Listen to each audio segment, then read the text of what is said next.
Alright, well, I'm going to take this tiny car to get fuel, and I'm going to take you guys along to give an idea of what it's like to drive something so small, because I guarantee 95% of you, probably 99%, have never driven anything quite this small. This car is 11 feet long, and it's maybe can't be much more than 4 feet wide, and I'll show you once I get inside. And yes, I'm 6 foot 230. I can get in this car, and I'm going to drive it with the top up for the sake of sound for this one. But yeah, I mean, we'll go ahead. We'll just climb in now. No cuts, no edits. So you can see this is my hip here. This is my waist right here. Getting down in is, there we go. And once you're in it, you know, hey, you know, you're in it, and you got everything you need here. But again, this is not a big duffel bag. This is my finger touching the door with no effort. I mean, this thing is tiny. As a matter of fact, I can't even put my hand flat reaching out from a comfortable position.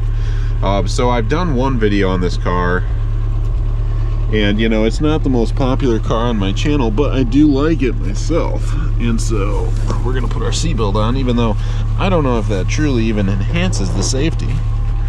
But you know what?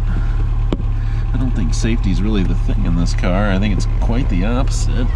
Scoot the seat up. I mean, just trying to maneuver around this thing. Look at my head. I'm just contorting to try to even get the seat belt. Alright. Got a little seat belt here. Put it in. You know, and these might have been retrofitted, if I'm honest. I don't even know if these came with a seat belt in '72. I would think so. Tilt the wheel back. So this is the driving position. You can see we added this this real wood wheel. Matches the wood shift knob. Again, this is a 1275 Midget. It's a 1972, so it's the round wheel arch car. 54.5 horsepower, 1,520 pounds or so, and it does have the Datsun 5-speed manual, so it does have overdrive, and you can see we've got our little parking brake release here. It does have overdrive, which helps a little bit with the revs. You know, at 60, I think stock, these things are like 3,500 RPM, and we'll see what it is here. We'll get it up to about 60. Anything faster than that is pretty much terrifying. But I'm gonna take it to get some fuel, so we'll just we'll let her rip. So this car doesn't have a radio, and actually these didn't have radios when they were shipped to the United States.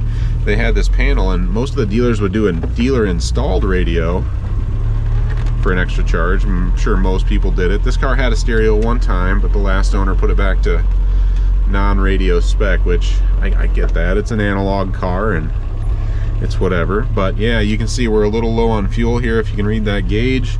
And this fuel is old, so we're gonna put some 90 ethanol free in it, because it's an old car, it doesn't get driven a lot. So as we all know, ethanol loves to eat fuel systems. And we're off. That's 20 miles an hour. Second gear. Hey, and the TAC just decided to join us. Fantastic. We've got a tachometer. Fourth gear. We're about 35 miles an hour, 2,200 RPM. Put the window up here. Hopefully you guys can hear me. This is not the quietest cabin.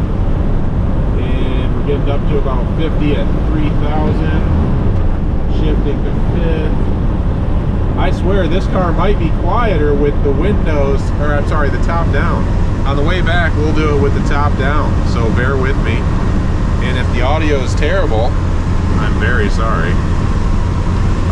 Yeah, I mean, it's terrifying. It's terrifying to drive this car. It is, again, you can see I can reach over here. The windshield is just inches from my face, maybe 12 inches. But, you know, at 55 miles an hour, we're doing about 2,600 RPM. So decent cruising ability, you know. Not terrible. But again, looking out over this car, I don't know if you can possibly gauge how small it is. Honestly, I don't know if you can even hear me over the wind noise. I might edit a lot of this out. It's kind of terrifying. If you're used to normal cars, I mean, the dashboard's right here. It's 12 inches from my face. It's lunacy. We got 3 windshield wipers. What the hell? But, you know, it's analog. Like I said, on the way back, we'll go top down. I think we'll actually be quieter, because this is some ruckus in here. But, you know, I think these cars are a blast. I think they're fun. Again, this car is not mine. This is my girlfriend's car. Yeah, I mean, yeah. The top definitely isn't sealed. They don't really seal from the factory. That's a lot of the wind noise. Luckily, the gas station's only about another mile away, so it's not terribly far from the house. And, you know, this whole time we're cruising, you know, 50, 52 miles an hour. Speedometer bounces around a little. It's saying we're doing between 49 and 55, so in that range. There's a Miata. They didn't give a shit, even though without this car, the Miata probably would never exist.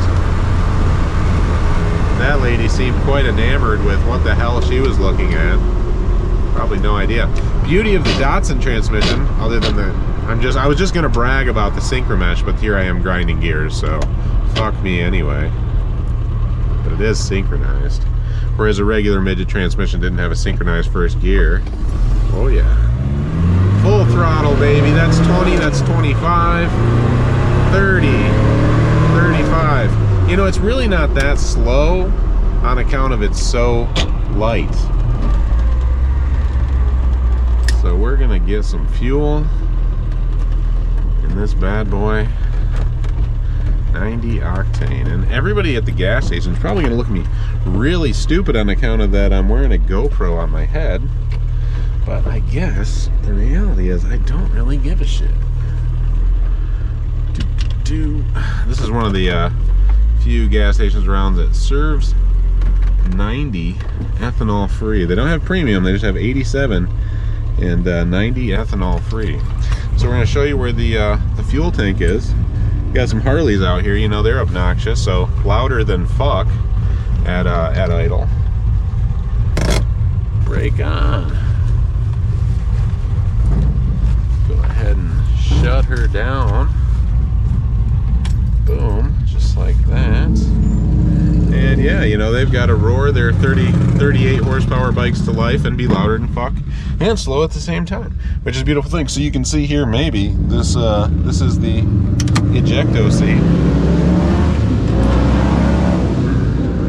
Go ahead and unsnap this stuff now, because we're gonna drop the top, and we'll go around and do that. Pull these windows down. Okay, and we got another snapper here and a snapper there. Okay, and the rest of the snapping is done from the outside. Got 2 latches in the front, just like that. We can lift that up. Okay, and now we're off to a start. So, go ahead and undo these latches. These latches. Those done. Pressure off. Here. Alright, so getting some fuel.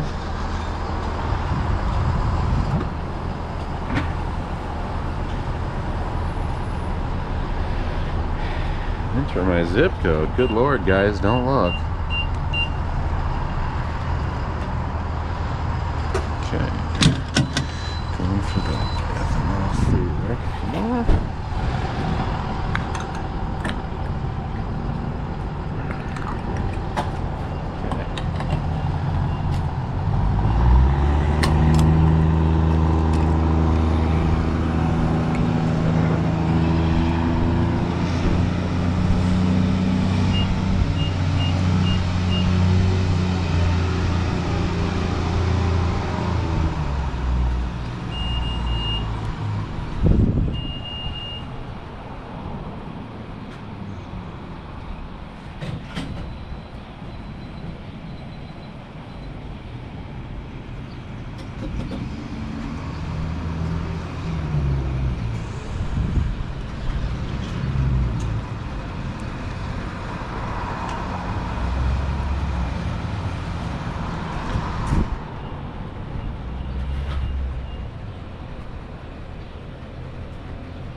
right, so we were quarter of a tank before. Let's see if we read a full tank now. I did do a lot of talking. There was a guy next to me. Let's just see if this gas gauge is accurate. I put 6.1 gallons in it, and I'm curious if this says full. It's getting awfully close. Honestly, I don't know the fuel capacity of this thing. It was at a little less than a quarter of a tank. I put 6 gallons in it. It looks like we're full. So maybe it only holds 8 or 9 gallons. I really don't know. But parking brake off here. Give it the wiggle. Neutral. She's alive. Alright, seatbelt to make sure that if I crash it, I'm stuck in here and then I die. Right? Gotta make sure we're dead. And, you know, for proper protocol here, let's, let's do the British proud. Fuck 'em. And we'll drink water here because it's hot in the sun. Yeah, you know, this car, it's got a working oil gauge, water temperature gauge. The warm days here, man, it does well. It stays right around 170, 180 degrees. Nice and cool. Nice and cool. You know, you think old cars, you think cooling system problems, right? But I mean, you've only got to cool a 1200 cc, 1275 cc engine, so I suppose not much to worry about there. Hopefully the audio is as good or better than it was with top up, but we'll see. Maybe you can't hear shit.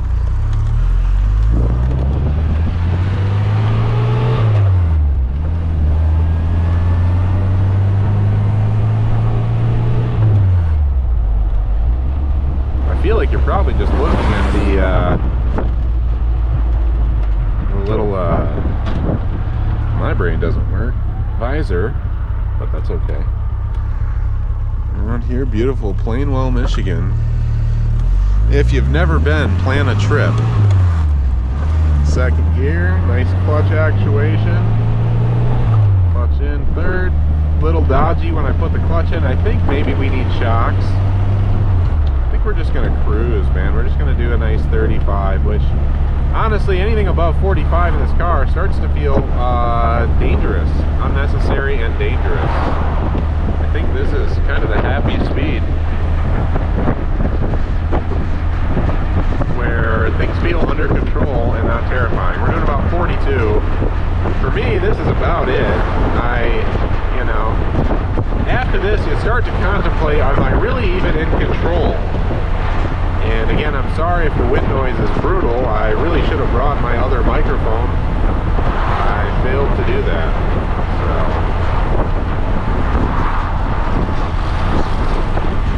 Lovely Plainwell, Michigan, folks.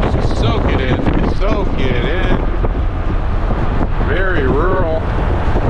Love my rural towns. Getting passed by a Chevy Equinox, give them away. It's the only time anyone's ever been passed by an Equinox in the history of automobiles. But here we are. I'm just holding fourth gear to keep her around 2700, which is probably a happy cruising RPM. That would have been where it would have cruised from the factory. We can pop her into overdrive, let her relax a little. Surprisingly torquey engine, you know, for the weight. Again, 1,500 pounds. So not much to push around. What I can say about one of these cars is it is a unique experience. I mean, you've got real wood, you've got others, you've got all the analog in the world. Let me put the wipers down. Boom. I mean, there's not a computer in sight. You've got a couple wires for the ignition. You've got you've got a fuel pump. You've got you've got 2 SU carburetors. You got nothing. It's very simple. Technology of a lawnmower, really. Yeah. This is, I guess, what some say motoring is all about. You know, just a back road, quiet day. You got the post office working on a Sunday, putting in the hours. Good Lord, you gotta respect that.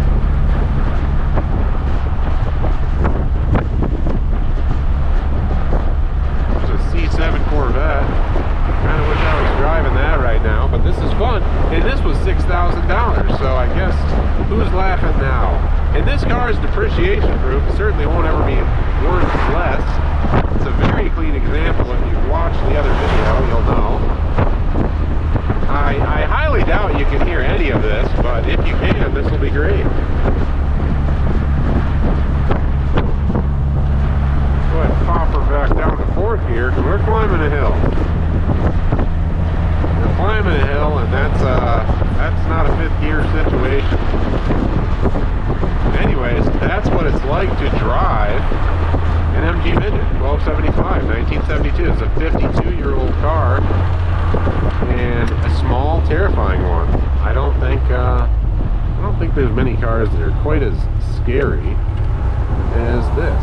And you know, you can have a lot of fun in one of these for not a lot of money. I'll be curious if you can even hear any of this video, but hey, I hope you enjoyed. There's the Vet and the Beamer. Look at us, and the Dodge Ram. Don't tell anybody I drive a Dodge Ram. Good Lord, the judgment that could occur. But hey, I hope you've enjoyed the video, and now you know what it's like to go get gas in a tiny MG Midget 1275. So thanks for watching, and have a great day.